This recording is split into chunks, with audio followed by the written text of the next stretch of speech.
Janasena party 12వ ఆవిర్భావ దినోత్సవం జయకేతనం సభకు వివిధ జిల్లాల నుంచి నియోజకవర్గ స్థాయి నాయకులు వస్తూ ఉన్నారు. అందులో భాగంగా ఇవాళ నెల్లూరు జిల్లా నుంచి అళహరి సుధాకర్ గారు జనసేన పార్టీ ఇన్ఛార్జి వచ్చారు. కావలి, నెల్లూరు జిల్లా కావలి నుంచి వచ్చారు. అలాగే తాడివాక రమేష్ నాయుడు గారు పీఆర్పీ మొదలుపెట్టినప్పటి నుంచి క్రియాశీలకంగా ఉంటూ మెగా ఫ్యామిలీకి చాలా దగ్గరగా ఉంటున్న వ్యక్తి రమేష్ నాయుడు గారు కూడా ప్రస్తుతం మనతో పాటుగా ఉన్నారు. ఓసారి మాట్లాడదాం. అన్న సుధాకర్ గారు, సో ఎట్లా అనిపిస్తుంది మీకు? గతంలో కూడా మీరు కొన్ని సభలు చూస్తుంటారు, ఆ సభకి ఈ సభకి ఎలాంటి వ్యత్యాసం కనపడుతుంది? ముందుగా మీకు ధన్యవాదాలండి, కిరణ్ టీవీ గారు ధన్యవాదాలు. నా పేరు అళహరి సుధాకర్, జనసేన కావలి నియోజకవర్గం నుంచి. మేము తండోపతండాలుగా మా జనసేన పార్టీ ఈ 12 సంవత్సరాలు గడిచిపోయి 13వ సంవత్సరం ఆవిర్భావ దినోత్సవాన్ని రంగరంగ వైభవంగా మొన్ననే కుంభమేళాలు జరిగింది. ఆ కుంభమేళాని తలపించే విధంగా ఈరోజు మా పిఠాపురంలో మా ఎమ్మెల్యే ఉప ముఖ్యమంత్రి శ్రీ కొణిదెల పవన్ కళ్యాణ్ గారు గెలిచిన సందర్భంగా 21 మంది ఎమ్మెల్యేలకు 21 మంది గెలిచి హ్యాట్రిక్ సాధించి Guinness book of world record సందర్భంగా ఈరోజు మేము పండుగ వాతావరణంలో, అదే హోలీ పండుగ రోజు రంగురంగ వైభవంగా మా ఈ జనసేన పార్టీ ఆవిర్భావ దినోత్సవాన్ని జరుపుకోబోతున్నాం. దీనికి విచ్చేసినటువంటి కావలి నుంచి కూడా అత్యధిక సంఖ్యలో 3 బస్సులు, 4 ట్రక్కులు, ఒక 20 కార్లలో కూడా తరలి రావడం జరిగింది. జనాలు మా జనసేన పార్టీ యొక్క ప్రత్యేకత ఏంటంటే వేరే వాళ్ళలాగా డబ్బులు ఇచ్చి తేవాల్సిన అవసరం లేదు. కేవలం బస్సు పెడితే తండోపతండాలుగా ఫ్రీగా వచ్చేసి ఎక్కించే జనాలు స్వచ్ఛందంగా, ప్రేమతో, అభిమానంతో, జనసేన పార్టీ మీద ఉన్న నమ్మకంతో, పవన్ కళ్యాణ్ గారి మీద ఉన్న ప్రేమతో జనాలు విస్తృతంగా వస్తున్నారని సందర్భంగా తెలియజేసుకుంటున్నాను సార్. అన్న, ఇప్పుడు గతంలో కూడా ఆవిర్భావ సమావేశాలు జరిగినాయి, వార్షికోత్సవ సభలు. అయితే ఈ సభ 21కి 21 100% స్ట్రైక్ రేట్ వచ్చిన తర్వాత జరుగుతున్న సభ కదా.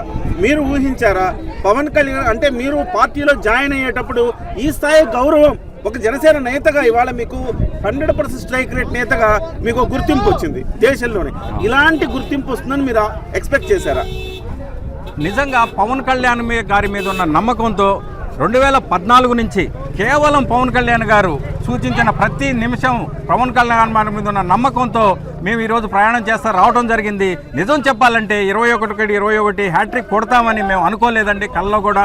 కానీ ప్రజలు మాకు ఇచ్చిన నమ్మకం, మా మీద ఉన్న అభిమానానికి, పవన్ కళ్యాణ్ గారు నిలబడ్డ స్థాయికి ఆయన ఒకటే చెప్పారు మా నాయకులకి, వ్యూహం నాకు వదిలేయండి, మీ పార్టీకి మీరు పని చేసుకుంటే వెళ్ళండి అని చెప్పారు. కేవలం పవన్ కళ్యాణ్ గారు చెప్పిన మాటని తూచా తప్పకుండా, ముఖ్యంగా మా కావలి నియోజకవర్గంలో అయితేనేమి, నెల్లూరు జిల్లాలో అయితేనేమి, ఆ ఏపీ మొత్తంలో విపరీతంగా మేము పని చేసుకుంటా కేవలం నమ్మకం చేసుకున్న నిదర్శనమే రిజల్ట్స్.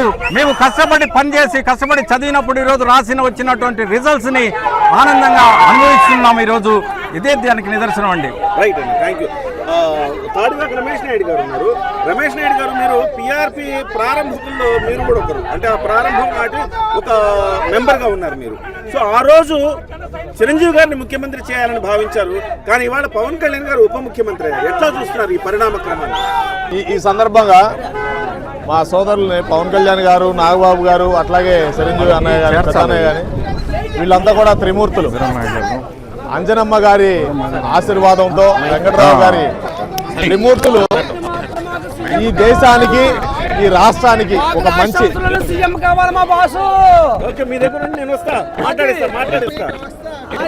దేశంలో రాజకీయానికి మార్పు తీసుకురావాలనేటువంటి ఉద్దేశంతోనే ప్రజారాజ్యం స్టార్ట్ అయింది. దాని లక్ష్యం జనసేన ద్వారా. ప్రజారాజ్యం అన్నా జనసేన అన్నా వేరువేరు కాదు, రెండు కూడా ఒకటే. ఈ యొక్క కాలక్రమేణా మార్పు చెంది జనసేనగా వచ్చింది. ఆ రోజు ప్రజారాజ్యం, అది కూడా ప్రజలది. అన్నారు కదా, ప్రజారాజ్యం పార్టీనే రూపాంతరం చెంది జనసేన. కరెక్ట్, అది వాస్తవమే. వాస్తవం 100% ఒప్పుకుంటాం.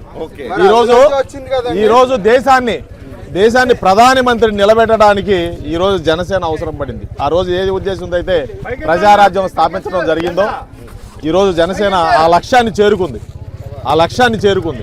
కాబట్టి రాబోయే కాలంలో ఇంకా అత్యున్నతమైనటువంటి లక్ష్యాలని చేరుకుంటుంది.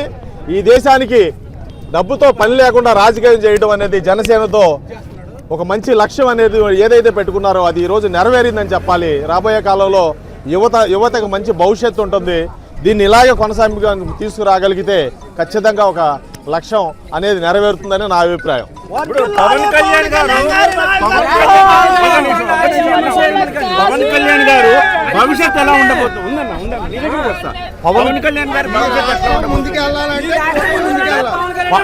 పవన్ కళ్యాణ్ గారు ఏ రోజు కూడా పదవి కావాలని కోరుకోలేదు. దేశం యువత భవిష్యత్తు ఏముంటుంది, వాళ్ళ కోసం నేను ప్రశ్నిస్తాను, వాళ్ళ కోసం నేను పనిచేస్తాను అనేటువంటి లక్ష్యంతోనే వచ్చారు కాబట్టి ఆయన లక్ష్యం నెరవేరింది. ఆ దిశగా ప్రయాణం స్టార్ట్ అయింది. ఈ రోజు దేశం న్యూఢిల్లీ వరకు చేరింది. అది ఏ పదవి తీసుకున్నా లక్ష్యం ఏంటి? ప్రజల కోరికలు నెరవేర్చడమే కదా. ఆయన ఎక్కడ కూర్చున్నా ఈ రోజు నెరవేరుతున్నాయి కదా. కాబట్టి సీటు ముఖ్యం కాదు, చేతలు ముఖ్యం. ఆల్రెడీ చేసి చూపిస్తా ఉన్నాడు మా నాయకుడు. జాతీయ స్థాయి నాయకుడు అవుతాడా? ఆల్రెడీ జాతీయ స్థాయి నాయకుడు ఆయన. ఇవాళ ప్రధానమంత్రి తర్వాత మోడీ గారు కొనియాడినటువంటి దేశంలో మోడీ గారు తర్వాత అంత గొప్ప వ్యక్తిగా కొనియాడబడినటువంటి మోడీ గారు ఈ రోజు ఎవరి గురించి పొగడతలు అనేవి చేయరు. కానీ పవన్ కళ్యాణ్ గారిని మొట్టమొదటి నుంచి పొగుడుతూ వస్తున్నారంటే పొగడతలు కాదవి, చేసిన పనిని ప్రజలకి దగ్గర చేస్తానికి కోసం ఆయన ప్రయత్నం చేస్తున్నాడని చెప్పుకోవాలి. థ్యాంక్ యూ అన్న, థ్యాంక్ యూ. మీలాంటి వాళ్ళు ప్రజారాజ్యం పార్టీ నుంచి పునాదులేశారు, ఇవి ఇప్పుడు భవనాలుగా మారుతున్నాయి. నా కోరిక అయితే నెరవేరింది. ఈ రోజు చాలా సంతోషంగా ఈ కార్యక్రమం చూసి ఆనందపడటానికి వచ్చాను నేను. ఏ ఉద్దేశంతో అయితే మేము 2008లో ఈ యొక్క ప్రజారాజ్యం స్థాపనలో ముందుగా ఉండి సభలన్నీ నిర్వహించడంలో నేను కండక్ట్ చేసి అన్ని సభలు అధ్యక్షత వహించాను, అన్ని సభలు కూడా చేయడం జరిగింది. ఆ లక్ష్యం ఈ రోజు చూసి ఆనందపడడం కోసమే ఈ సభకు వచ్చానని చెప్పి చెప్తున్నాను.